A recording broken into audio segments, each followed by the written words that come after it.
দেখুন, মানিকচক হাসপাতাল হচ্ছে ঝাড়খণ্ড বিহার লাগোয়া, তো প্রচুর লোকজন আসে এবং এতে পেশেন্ট প্রচুর আসে, চাপও হয়, ডাক্তার থেকে নার্সরা প্রচুর পরিষেবা করলে ভালো পরিষেবা দেওয়া হয়।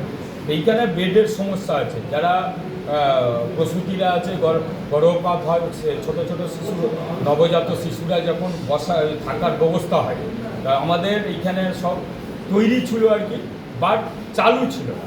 11 বেডের তাদের জন্য আজকে এই 11টা বেড উদ্বোধন করা হলো, যে সেই যারা সদ্যজাত শিশু, যারা গর্ভপাত মায়ের যে সদ্যজাত শিশুরা থাকবে এইখানে সুবিধা হবে, এবং এইখানেই তাদের পরিষেবার জন্য নার্সের থাকার ব্যবস্থা, তার করার জন্য, তারপর অক্সিজেন দেওয়ার ব্যবস্থা, এই ব্যবস্থাগুলো হয়েছে এখানে। এবং এটাতে সবচেয়ে লাভজনক মানিকচকবাসী, পুতনিবাসীর পাশাপাশি পাশে ঝাড়খণ্ড আছে, আমাদের টোটাল এরিয়াটা এইখানে পরিষেবাটা বরাবরই সব দিন দিয়ে আসি ভালো বলে, কিন্তু এইখানে প্যাসেঞ্জার চাপও আছে। আর এটা খুব জরুরি ছিল, আগে 30 বেড ছিল আমাদের, আর এটা নিয়ে আমাদের 41 বেড হয়েছে।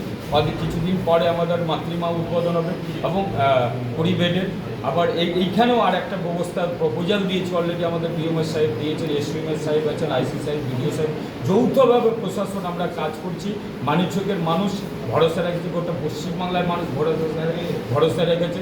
স্বাস্থ্য দপ্তরের পক্ষ থেকে এটা করা হলো।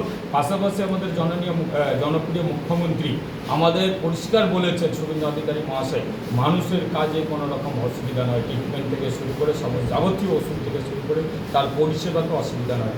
ডাক্তাররা নিয়মিত আসে, তারা যেন ডিউটি অবস্থা প্রাইভেট না করে সেগুলো করছে, এখানকার ডাক্তার নার্সরা ভালো ডিউটি করছে এবং মানুষের সাথে ভালো ব্যবহার করে তার পরিষেবাটা পায়।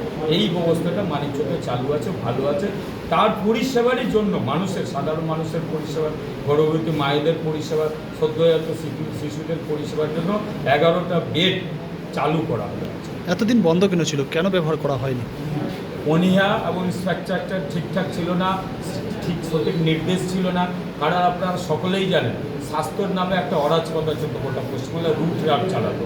এখন কিন্তু মাননীয় মুখ্যমন্ত্রী শুভেন্দু অধিকারী মহাশয়, ডাক্তাররা কপারেশন করছেন, নার্সরা কপারেশন করছেন, স্টাফরা কপারেশন করছেন, এবং অল পাবলিক গোটা পশ্চিমবাংলা সহ মানিকচকে যে তারা হাসপাতালের পরিষেবা বর্তমান সরকারের এই 90 দিনের সরকারে যে পূর্তি হবে 16 তারিখ, আপনারা জানেন যে 100 দিন পূর্তি হবে, তো সেই হিসাবে দেখছে যে এইখানে পরিষেবাটা হচ্ছে। এটার বাইরেও একটা জিনিস সাধারণ মানুষকে আমি জানাতে চাই, যে আমাদের 11 তারিখ যৌথ উদ্যোগে মানিকচক থানাতে হাসপাতাল এবং মানিকচক থানা মিলে একটা রক্তদান শিবির করা হবে। 18 তারিখ হাসপাতালের উদ্যোগে বিএমএস সাহেব, এসডিএমএস সাহেব আছেনই, তার উদ্যোগে তৃণমূল ক্লাব অ্যান্ড লাইব্রেরির একটা রক্তদান শিবির করা হবে। সকল কাছে অনুরোধ, রক্ত একটা প্রাণ বাঁচায়, খুব মূল্যবান, এবং এই রক্ত দিলে কারো অসুবিধা হয় না। এটা ভালো কাজ করেছেন বলে আরেকটা আইসি সাহেব